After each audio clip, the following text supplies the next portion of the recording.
La tendencia de los países de la izquierda de este eje bolivariano del siglo XXI es un factor de preocupación ahora en el continente americano. Y esto se está viendo ahora de manera concentrada en un lugar como Nicaragua. Ya empieza a haber una serie de voces a nivel mundial de la Organización de las Naciones Unidas, a nivel continental de la Organización de Estados Americanos y sobre todo pues el liderazgo que establece Estados Unidos en esto del Departamento de Estado norteamericano para condenar lo que ha sido esta campaña de terror promovida por el actual presidente de Nicaragua, el señor Daniel Ortega Saavedra.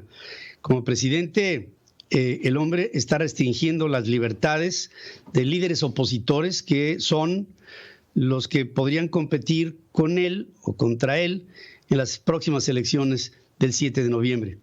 Pero el asunto es que la tremenda irregularidad que se está viviendo y que llama a lo que hoy se advierte como una persecución a sus principales, digamos, opositores, como es el caso de Cristiana Chamorro, que es la que tiene mayores posibilidades de ser la próxima presidente de Nicaragua, porque hay el antecedente de su padre, hay el antecedente de su madre, que fue presidente de este país, hay el antecedente de su hermano, que es un periodista connotado, que Cristiana Chamorro pudiera ganar las elecciones, y en este momento esta mujer, por razones que no tienen sustento, la tienen en arresto domiciliario. De Arturo Cruz, otro de los hombres críticos del régimen de Daniel Ortega, de Félix Maradiaga, que no es Madariaga, es Maradiaga, y de Miguel Mora. Y todos ellos son perseguidos por el régimen de Daniel Ortega Saavedra.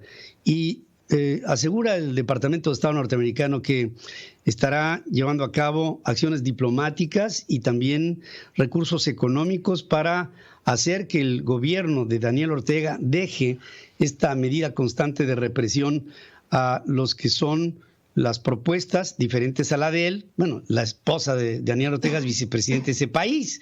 O sea, lo que han hecho con Nicaragua ha sido tomar el régimen, a través de su régimen, tomar al país y hacerlo suyo. Daniel Ortega se ha eternizado en el poder y en estas próximas elecciones esto se pone en riesgo, lo que ha hecho que endurezca sus medidas. Pero fíjense que aquí lo grave de este asunto es que ante el reclamo, que es pues mucho más que claro, tiene que reclamarse lo que está sucediendo en Nicaragua como un factor que puede desestabilizar a la región, puede contaminar a otros pueblos, y por eso estoy preocupándome por México, y ahorita les digo por qué. México y Argentina, países que están en la misma línea de la izquierda de este bolivarianismo del siglo XXI, no se adhirieron a una declaración conjunta de la ONU, tampoco lo hicieron ante el llamado que hiciera la Organización de Estados Americanos, y solamente llaman a consultas a sus embajadores sin reprobar el evento. A mí se me hace que la tendencia es muy clara. En países como estos, primero se empieza con un mecanismo de populismo. Una vez que el populismo permea entre la población, entonces viene una segunda fase en la que el gobernante empieza a tomar enclaves de poder para sí y rompe las instituciones y empieza a concentrar el poder. Sigue mareando a la gente con fórmulas de populismo, haciéndoles ver todo lo que él sabe que no podrá proponer en la realidad, pero que después de todo se gana al electorado. Una vez que se gana al electorado y toma el poder, empieza a consolidarlo, esto institucionalizando y sobre todo rodeándose de gente incondicional. Y después viene esto, cuando se proponen ya, digamos, acciones de carácter democrático, como serían unas inminentes elecciones, ahí se cierra el gobierno y entonces se muestra con su verdadero rostro. ¿Y cuál es este? Pues es el rostro de una dictadura. Y lo digo de manera muy clara por lo que está sucediendo en México. La fórmula del presidente de México es exacta, es una réplica de lo que han sido fórmulas similares en otras partes en nuestro mundo latinoamericano. Y por supuesto puedo hablar de Cuba, puedo hablar de Venezuela, puedo hablar de de Bolivia, puedo hablar de lo que fue el tiempo de Correa en Ecuador, puedo hablar, por supuesto, de Nicaragua, y ahora podríamos hablar de un lugar como el nuestro, como México. La sola posición política internacional de México de no reprobar abiertamente junto con la mayoría de los países de América sobre lo que está pasando en Nicaragua y hacerse de lado, creo que es algo que debemos de remarcar.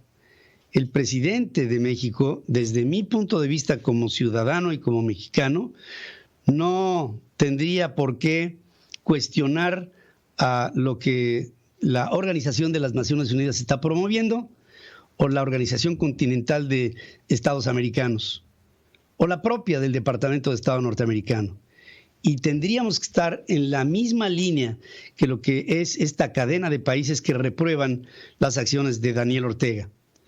Si queremos una democracia y una transparencia, debemos de trabajar en ella.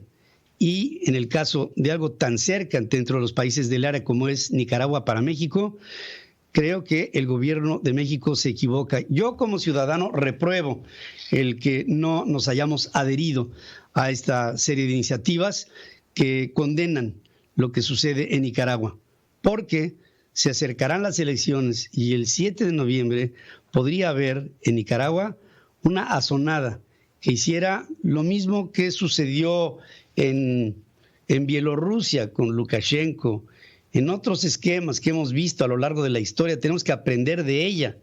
Nicaragua hoy es una prueba de laboratorio que desde mi punto de vista no debe de permitírsele que siga de esta manera. Y a México, una nota reprobatoria para las condiciones diplomáticas tan desastrosas que estamos tomando en la Secretaría de Relaciones Exteriores con Marcelo Ebrard, que por un lado no apoya a lo que en lo general pudiéramos nosotros como mexicanos tratar de fomentar como los valores de la democracia, y están haciendo todo lo contrario. Me parece que es una regresión y que para México es un tache. Esto no se puede dar en un gobierno que se ostenta de ser un gobierno que promueve la democracia, la limpieza electoral y lo que aquí nos está dando, la libre competencia en función de las libertades también.